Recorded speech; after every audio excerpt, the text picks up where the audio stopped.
Pegasystems PEGAPCSSA85V1 exam questions and answers are available, which are valid in your exam preparation. 1. How do you customize the allowed values for a property based on the context of the property using field values? A. Create a base field value record. Then create a circumstance of the base record for each allowed value. B. Create a rule set for each context. Then create a field value record for each value and add the field value record to the appropriate rule set. C. Create a field value record and a unique property record for each allowed value in each context. D. Create a field value record for each value and set the context using the apply to field. 2. Which feature would you use to implement the system of record SOR pattern? A. The copy data from a data page option on a property. B. No specific feature. Just use a data page directly in the application. C. The property ref activity method. D. The refer to a data page option on a property. 3. You are tasked with configuring a screen flow. The requirement states that every step in the screen flow must be executed sequentially. Which of the following two options do you select on each assignment shape to configure the screen flow to meet this requirement? Choose 2. A. Only allow navigating back to this step. B.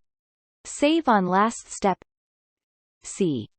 Perform post-processing when navigating away from step. D. Enable navigation link.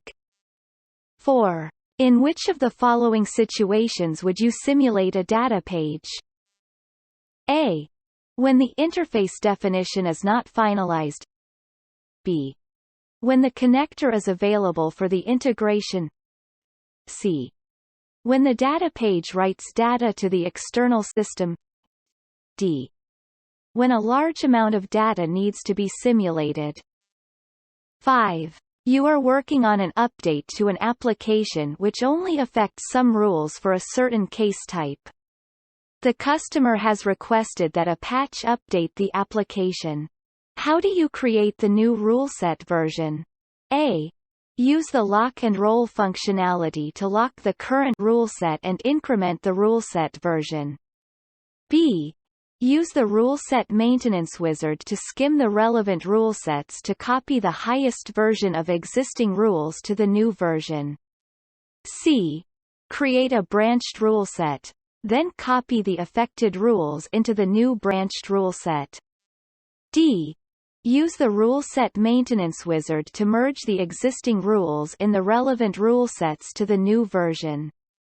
6. Which two steps do you perform to update the logo in a portal header? Choose 2. A. Upload the new image to a binary file record. B.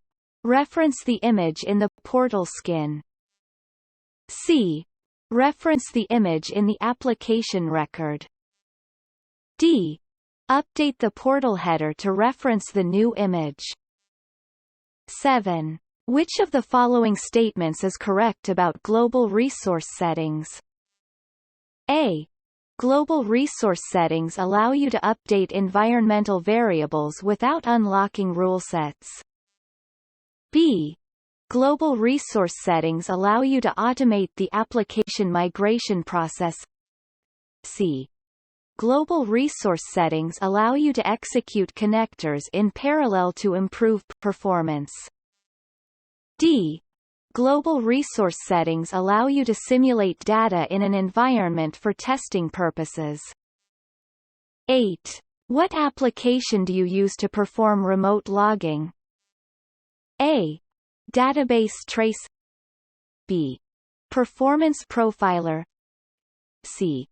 Logging level settings tool. D. System management application, SMA. 9. When deploying mashup code in a web page, which option is necessary to ensure that Pega platform? A. Add a host URL in the Pega application. B.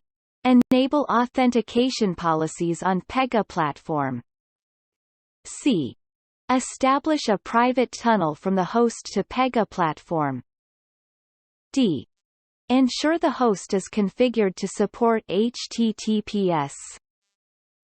10. Which two of the following steps do you perform after you develop branch rules and before you merge a rule set? Choose 2. A. Check in rules to merge. B. Review conflicts and warnings. C. Check out rules to merge. D. Use DB trace to identify conflicts.